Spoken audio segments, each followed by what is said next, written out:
Mane has been elected President of the Professional Realtors of Pune PROP Welfare Association for 2025 to 2027, with the organization unveiling a new committee and a focused plan to enhance professionalism and transparency in the real estate sector across Pune and PCMC. Manish Didmishe has been appointed Secretary, while Murli Ramani will serve as Treasurer. Vice Presidents for the term include Tanuj Nagrani, Builder Relations and Sponsorships, and Neeraj Singh, Technology and Communications. The new board also includes directors for training, business exchange, growth, media, cultural activities and events. PROP announced initiatives such as advanced training for brokers, a verified directory of certified members and awareness programs to help home buyers work with qualified realtors. The association emphasized that all PROP members are RERA registered and affiliated with NAR India. New President Udayan Mane said the committee's priority will be strengthening trust and professionalism in the real estate ecosystem, ensuring transparent transactions and informed consumers. माझं नाव उदयन माने. माझी निवड 17 नोव्हेंबरला president of professional realtors of Pune welfare असोसिएशनसाठी झाली आणि आम्ही आता 11 लोकांची एक गव्हर्निंग बॉडी बनवून त्याच्या थ्रू आमच्या 200 मेंबर्ससाठी बरेच सारे उपक्रम करण्याचा प्लॅन करत आहोत. ही टर्म 2 वर्षाची आहे. याच्यामध्ये 24 मंथ्स आमचं कॅलेंडर, ज्याच्यामध्ये ट्रेनिंग, टेक्नॉलॉजी आणि वेलफेअर, ज्याच्यामध्ये फिटनेस आणि वेलबिईंग पण येतं. अशा पद्धतीनं हा पूर्णपणे 24 महिन्याचा आम्ही प्रोग्राम आखत आहोत. ह्या बेसिकली असोसिएशनच्या अंडर 200 बिझनेस ओनर्स येतात, जे full time real estate consultants आहेत, top performing real estate consultants आहेत पूर्ण सिटीमधले, ज्यांनी लास्ट इयर 20,000 करोडचा रिअल इस्टेटचा सेल पुण्यामध्ये केलेला आहे. सो दे अप्रॉक्सिमेटली कॉन्ट्रीब्यूट 37 ते 40% ऑफ पुण्याची रिअल इस्टेट सेल लास्ट इयरचा. सो ह्या सगळ्यांच्याकडे मिनिमम 25 आणि मॅक्सिमम 100-150 लोकांचा स्टाफ आहे. सो ऑल इन ऑल आम्ही बेसिकली 200 जरी बिझनेस ओनर्सशी बोलत असू तरी आमचा रीच हा साधारण 2,000 लोकांपर्यंत आहे. बेसिकली या प्रॉप असोसिएशनचं हे 8वं वर्ष कंप्लीट होत आहे.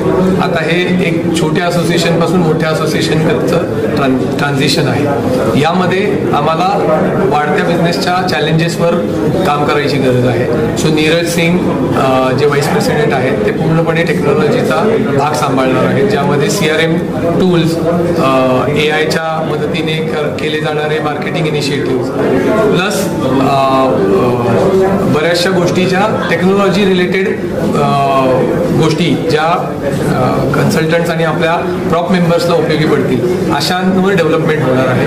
ज्याच्यामध्ये एक बिझनेस एक्सचेंज पोर्टल, 2 कन्सल्टंट सिटीच्या 2 बाजूंना असणारे एकमेकांबरोबर कसा बिझनेस करू शकतील, वाढवू शकतील, यासाठीचा हा इनिशिएटिव्ह आहे.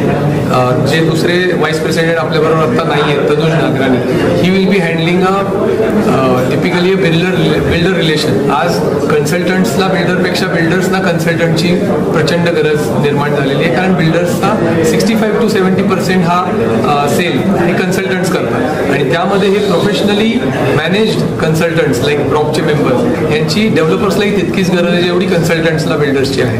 So Tanuj Nagrani will be taking care of getting a builder on board, taking his projects to the members and trying to work out an exclusive solution where prop members will contribute major sale for the developer. Third, we have a prop growth headed by director Mahesh Yadav. He will be trying to get more members, like-minded members of prop, which will be a asset to prop, because आता पुण्यामध्ये 7,000 ते 7,500 consultants RERA consultant आहेत, पण प्रॉपची strength ही 200 आहे. So आम्हाला आज पुण्याच्या 4ही कोपऱ्यांमध्ये जे कोणी टॉप परफॉर्मर आणि परफॉर्मिंग फुल टाईम कन्सल्टंट आहेत त्यांना आमच्या प्रॉप असोसिएशनमध्ये घेऊन त्यांच्याबरोबर क्रॉस सेल आणि त्यांच्याबरोबर ट्रेनिंग सेशन्स करण्यामध्ये जास्त इंटरेस्ट आहे. सो पुणे बेसिकली जेव्हा आम्ही नॅशनल असोसिएशन थ्रू पूर्ण इंडियात फिरतो, Pune is one of the most preferred city by lot of end users. कस्टमरसाठी इथलं वेदर, इथलं पाणी आणि इथली सेफ्टी ही खूप इम्पॉर्टंट आहे बाकीच्या सिटीजपेक्षा, आणि त्यामुळे पुण्याची रिअल इस्टेट ग्रोथ ही कंटिन्युअस होते. गेले 3 वर्ष तुम्ही बघाल तर पुणे नंबर 1 आहे इन टर्म्स ऑफ घरं विक्री अक्रॉस इंडिया. आणि पुण्यामध्ये आज ज्या पद्धतीने इन्फ्रास्ट्रक्चरची डेव्हलपमेंट चालू आहे, रिंग रोड म्हणा, मेट्रो ट्रेन्स म्हणा, आणि आता connectivity with Mumbai with missing link, हे मुंबई आणि पुणे एक होऊन जाणार आहे पुढच्या काही काळामध्ये. आणि त्यामुळे पुण्याची ग्रोथ ही चारी बाजूला इक्वल होतीये असं आमचं म्हणणं.